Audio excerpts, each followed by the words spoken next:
This is not an exaggeration. You can look up Jeff Durbin, James White, John MacArthur, R.C. Sproul, John Piper. This is what they teach. This is Calvinism.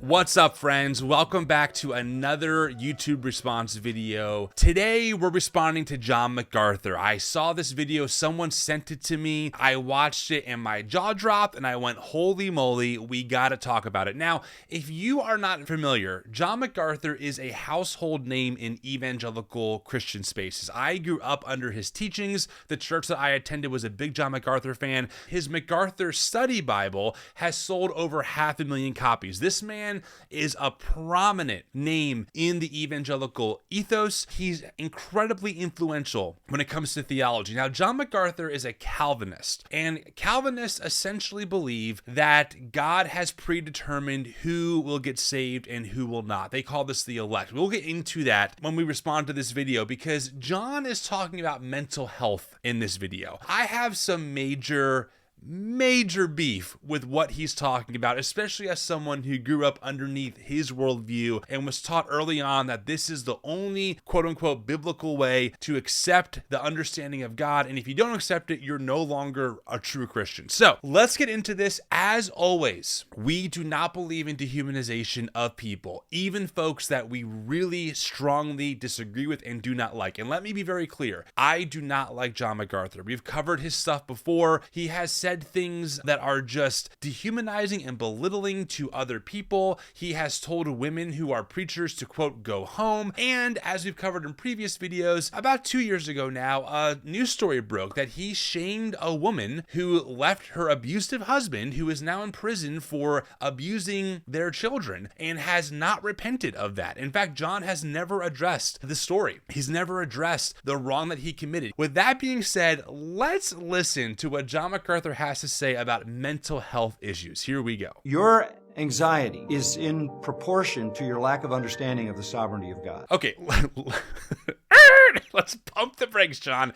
Let me interpret this for you. Let me explain what he's talking about. The sovereignty of God is a key phrase for Calvinists, because for the Calvinists, they believe that God is in utter control of everything and has decreed every action that has come to pass. This is a very, very important piece of information for you to understand. So essentially, what John believes is that God, from the beginning of time, has ordained people to get saved. I mean, he says it in one of his sermons, quote, well, the doctrine of election simply means that God, uninfluenced and before creation, predetermined certain people to be saved. This is what the whole crux of Calvinism in its current expression, especially in America, believes. This also means that God is in complete control of every action. As R.C. Sproul would say, there's not one rogue molecule, the idea being that God is in ultimate control over everything, which of course, the logical question then becomes, well, even evil? John would say yes. John even says right here in another one of his sermons, no matter how you deal with it, if you sustain the biblical doctrine of God, God becomes ultimately responsible for the existence of evil. Now, this is a problem. If humans are born into a world where everything is predetermined, and no matter what I do, if I'm not chosen as the elect, I'm going to spend the rest of eternity in hell. How is that just? Well, John has an answer for you. He says this. How do those things come together? They don't, I say it again, they are parallel truths. They are both true. I've been around a long time, and I have seen every imaginable, every conceivable effort to harmonize those things done by people, well-intentioned people, very gifted people, well-known preachers, theologians, writers, commentators who tried to harmonize it.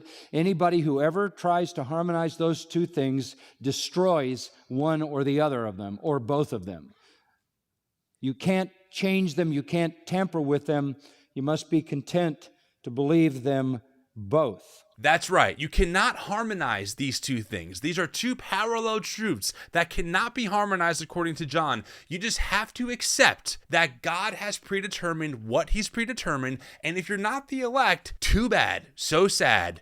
you're on the way to hell, and God is still just, and it's still your fault because you're a totally depraved, rotten sinner. This is the foundation of Calvinism. Luckily, there are other ways to view these things. In fact, if you want a person who I think his work on exposing Calvinism is really well done, look up the podcast Soteriology 101 by Leighton Flowers. Leighton and I do not agree on everything, but on this point in particular, I think he's really good at unpacking the Calvinistic worldview. This is important for the rest of the video because now that you understand that, when you hear things like God's sovereignty, what John is saying is, if you're anxious, you just don't understand that you were decreed to be anxious for, I guess, one of God's mysterious purposes that maybe when you'll die, you'll be aware of. So until then, suffer. If you are panicked, if you are anxious just in general, if you're a person who worries about everything, then you need your theology strengthened.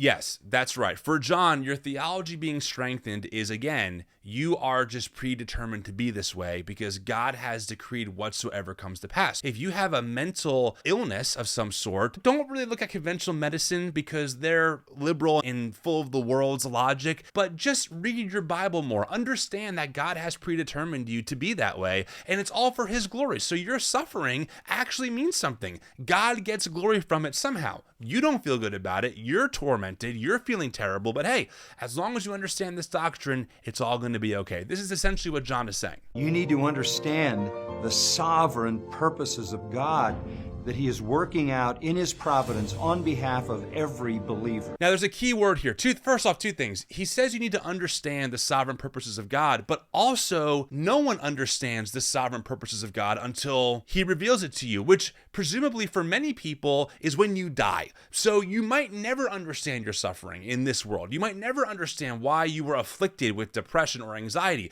but don't look into mental health resources. Don't get therapy. Don't take medication. Just suffer if you need to because, God's glory is of the utmost importance because you're really a worm. I mean, again, people might think that I am exaggerating the point. I encourage you, look up any of John's sermons on total depravity. This is the language. This is the idea that he gives you. Now, the other key in this clip is he mentions the word believer. This only applies if you're the elect for John. If you're not elect, you're screwed.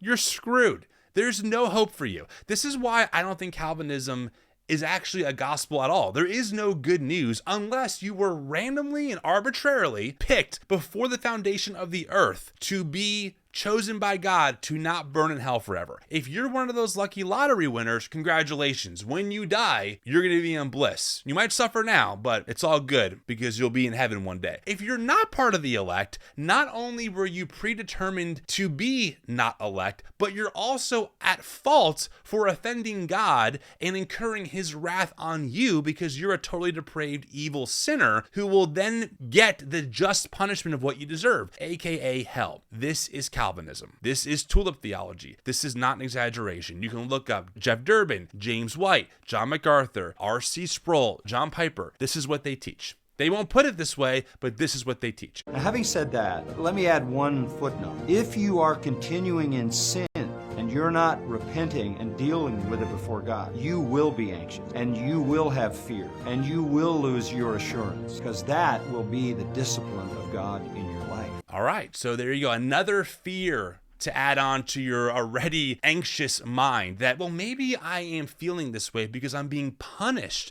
for some unknown sin that I'm not aware of. That's scary. Imagine being taught at age 10 that the reason why you're anxious is because you probably have some unrepentant sin and God is punishing you for it as a way to discipline you to bring you back to Him. Man, this God, frankly, sounds more and more like a monster than a good, loving God who loves all of creation, all of humanity. So, to relieve yourself of fears and anxieties, deal with the sin in your life, and get to know the fullness of your God, your sovereign God, who is working all things for your good and His glory.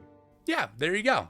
So just get more of my theology. Yeah, maybe you're suffering, but it's for your good. It's also for God's glory. Friends, listen, I would run far away from this theology because as someone who grew up in it, as someone who grew up believing that I was totally depraved at the core of my being, that I could never trust myself, it did not help out when I hit my wall of anxiety and panic at age like 26. It was not helpful. And I'll tell you what, if I was going to John for my counseling, which by the way, they do counseling, okay, they have a seminary called the Master's Seminary where they train men to counsel people with this kind of nonsense. Imagine you're in a panic attack or your mind is going crazy, right? You're ruminating thoughts, you don't know what's going on, and you go to John and he goes, well, have you repented of sin in your life? Well, if you haven't, I would start digging because God's probably punishing you to bring you back to him. And don't trust any of the actual mental health resources from the world. Don't go to a psychologist or a psychiatrist. Don't get medication. You just need more of my theology that God has predetermined you from the beginning, from the foundation of the world to be this way. And hopefully you're elect. I hope you are. Can't guarantee it. But hopefully you are, because if not, when you die, you're going to suffer no matter what. So you're suffering in this life and you'll suffer in the next life. This theology for me only becomes more and more outrageous. The more I read it, the more I examine it on this side of things. This God that John worships is monstrous. It's a God that has not only created evil, even though John would say that's not the case, he says something different, but it's the same exact wording. If God is all powerful, if God has decreed everything that comes to pass, then God had to have created evil. Bottom line. So this God that has decreed and allowed or created evil to go on to torture people, some people live with terrible abuse. It's all in God's mysterious sovereign plan. No matter what, you're on the hook, even though the whole game has been predetermined. Man, make it make sense. Thanks so much for watching. I would love your thoughts on this. Let me know if you think I'm out there, if I'm misrepresenting Calvinism. I don't believe I am. And let me know if you experience stuff like this. And if you have mental health issues, like I myself have anxiety at times, I would love to know some resources for other folks to get the help that they need. Talk to you all later.